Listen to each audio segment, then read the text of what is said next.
On January 11, 2014, the 11th Prime Minister of Israel, Ariel Sharon, passed away.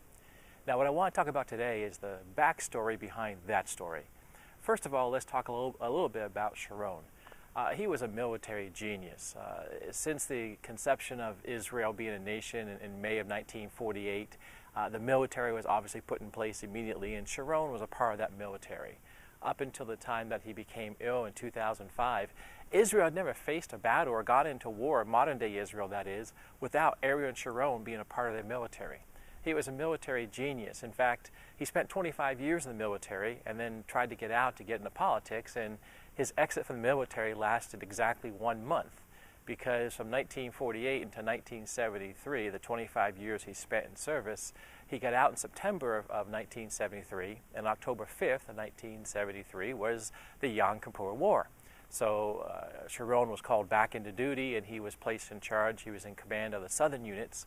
In fact, Sharon went against some of his other military people over there, and he crossed the Suez Canal. He went into Egypt. He defeated the Egyptian army, and people say that basically that was the difference between Egypt having victory and losing that battle.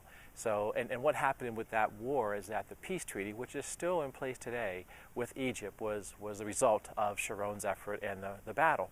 So Sharon was a great military man. He was a political man. He was someone who just took charge and went out there and did what he wanted to do and just kind of took no prisoners.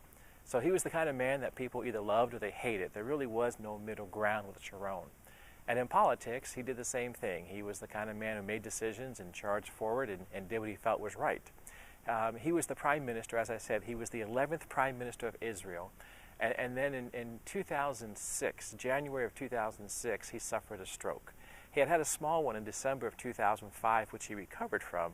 And then in January of 2006, he had a stroke and went into a coma. And he stayed in that coma from January 2006 up to his death in January of just this year. So for 8 years, he lied in a coma in a hospital. Now, the backstory to this goes to a rabbi in Israel.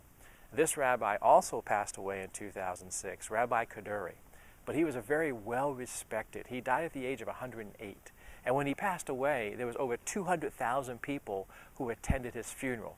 I mean, you couldn't get a car or a bus around Jerusalem because people were just packed there on the day of his funeral. They wanted to put him in his final resting place, and they wanted to bring as much honor to him as possible. He was that highly respected. But he was also a man who became very controversial after death. You see, on Yom Kippur of 2005, which was October of 2005, he came to his congregation for that service. And as the service started, he came to sit down, and the people who were there waited for him to speak the wise words which he usually spoke. And for 45 minutes, he bowed his head and he meditated. And as the people were waiting for him to speak, he remained in this position, head bowed, just in a state of meditation. And again, that lasted for 45 minutes. And then he rose his head, he lifted his head, and he spoke these words. He said, "I have met the Messiah." Well, obviously that caused quite a stir in his congregation, and he raised his right hand for silence, and he says, "You must be prepared. He's going to come quickly. Many things will happen before he comes." And then he dropped the bomb that no one was expecting. He said, however, the Messiah will not come until our current Prime Minister, Ariel Sharon, dies. Well, in October of 2005, Sharon was in great health, so this wording that the current Prime Minister would have to die before the Messiah came was earth-shaking. And then Kaduri said that his last words, he was going to write his last message, and whenever he died, that his message was not to be opened for a year later. So he passes away in January of 2006. So in 2007, his letter, his last words, his last message is opened. And in that, he names who the Messiah is. It's written in Hebrew, but he says the Messiah's name is Jesus. Well, you can imagine the stir that caused, throughout the whole Jewish world. Then they started to blame him for being a madman and being 108 and not having the mind of, and being in the right mind and so on and so forth. So all the critics came out, but it was interesting that those words were exposed in 2007.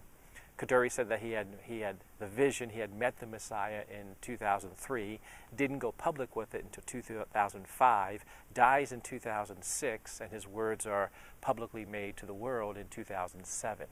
And now you fast forward to 2014 when Ariel Sharon actually does pass away. What does all this mean?